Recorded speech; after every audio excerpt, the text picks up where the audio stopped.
Even in the Marvel multiverse, we're used to certain things remaining constant. Stephen Strange is Doctor Strange, even in a universe where he's willing to do evil, as in Doctor Strange in the Multiverse of Madness. Logan is Wolverine, even in a universe where he's a foul-mouthed coward, as in Deadpool vs. Wolverine. We've seen personalities and alignments change from one alternate reality to the next, but essential identities have stayed constant among Marvel characters. Until now. Marvel Studios' announcement at San Diego Comic-Con that Robert Downey Jr. will be returning to the Marvel Cinematic Universe, but as Doctor Doom rather than Iron Man, raised eyebrows and grabbed attention, because it seems to break the previously established rules of the multiverse. But a new Marvel comic demonstrates how this cinematic change-up could work. The Ultimates #4, written by Denise Camp with art by Phil Noto, is the latest installment in Marvel's new Ultimate Universe comics. The original Ultimate Marvel line was launched in 2000 and reimagined Spider-Man, the X-Men, the Avengers, rechristened the Ultimates, and more Marvel icons as if they'd been created from scratch in the 21st century, without 4 decades worth of continuity weighing them down. These new characterizations had a foundational impact on the MCU.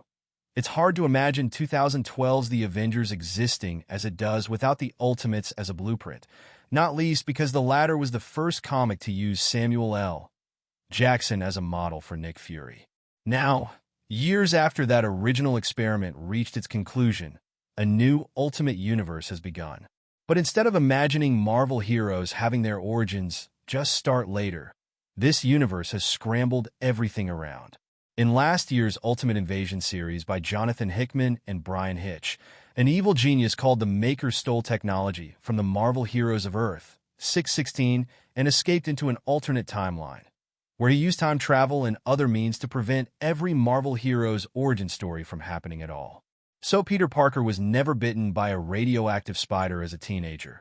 Charles Xavier never set up a school for gifted young mutants, and the Fantastic Four never flew a space shuttle into a storm of cosmic radiation. The Ultimates #4 dives deeper into the Fantastic Four's non-existence in this world. Because their rocket launch was delayed, they never got their superpowers. Johnny Storm, Susan Storm, and Ben Grimm all subsequently died in various upsetting ways. One of them, for instance, got cancer from their space trip instead of their usual power. Reed Richards was still a genius, but without his family to support him, he became disgraced and eventually imprisoned. That left him at the mercy of the Maker, who rules this universe. As a sadistic form of revenge on the Mr. Fantastic of Earth, 616, the Maker tortures and brainwashes the Reed of this new Ultimate Universe into thinking of himself as Doom. He's even made to wear the metal mask and cape that if Reed Richards can be Dr. Doom, then so can Tony Stark. As mentioned above, Ultimate Marvel comics have influenced the MCU before, as have many of Hickman's stories. So you can bet Kevin Feige and his team are reading these comics and taking notes. It doesn't have to be a one-to-one adaptation. Maybe the origin of Downey's Doom won't involve torture or an evil malefactor specifically out to ruin his life. But even so, Camp and Noto have provided proof of concept for how a Marvel character we know and love can assume a totally different identity when events go differently. Even a small change can have a big impact. The Ultimates #4 is a depressing read, in the best way. Like Susanna Clarke's 2020 novel Piranesi, the issue channels the horror of being trapped in a reality where things have gone terribly wrong and you're not who you're supposed to be, which is why Piranesi remains such a resonant allegory for the experience of the COVID-19 pandemic. But it also, paradoxically, proves what makes the Fantastic Four so special.